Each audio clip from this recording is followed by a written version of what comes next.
Masakit na katotohanan, kadalasan sa babae nagmumula ang away. Hindi porket mahal na mahal ka ng partner mo, hihigpitan mo na ito.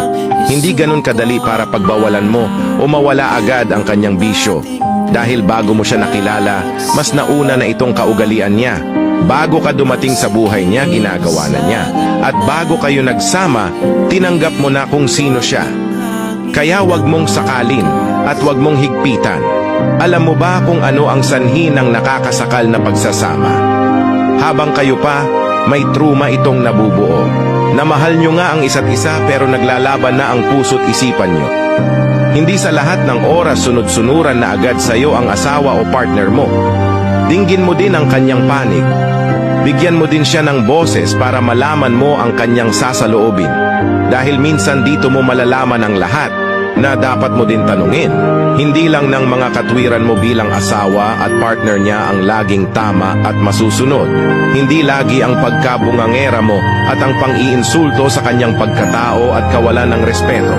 Huwag mong masyadong apakan ang kanyang pagkalalaki. Dahil once na napuno na ito at narindi sa'yo, may posibleng ito'y magbabago sa'yo. Kahit gaano ka pa niya kamahal ng isang lalaki, pag ang ego niya ang inabuso mo, hindi mo na ito maibabalik pa dahil bago siya aayaw, punong-puno na siya ng katanungan. Yung takot siyang mawasak ang pamilya niyang binuo at ikaw na asawa niya ang dapat magpapakumpleto sa pinapangarap niyang masayang pamilya. Yung pinapangarap niyang ikaw ang makakasama niya hanggang sa kanyang pagtanda.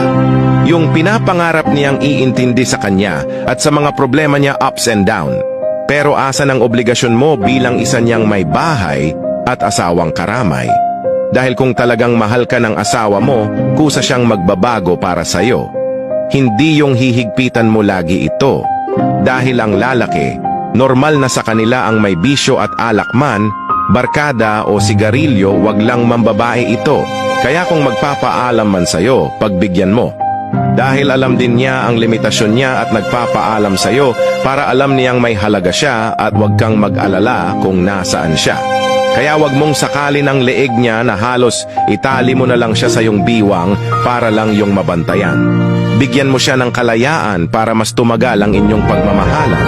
Irespeto mo siya at pagkatiwalaan para mas titibay ang iyong samahan.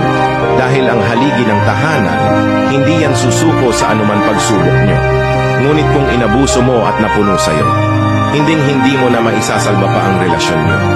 Dahil ang taong nasasakal pag nabunutan ng tinik sa kanyang lalamunan, ay giginhawa ang kanyang pakiramdam, na sanay noon pa niya ginawa para meron siyang kalayaan at peace of mind.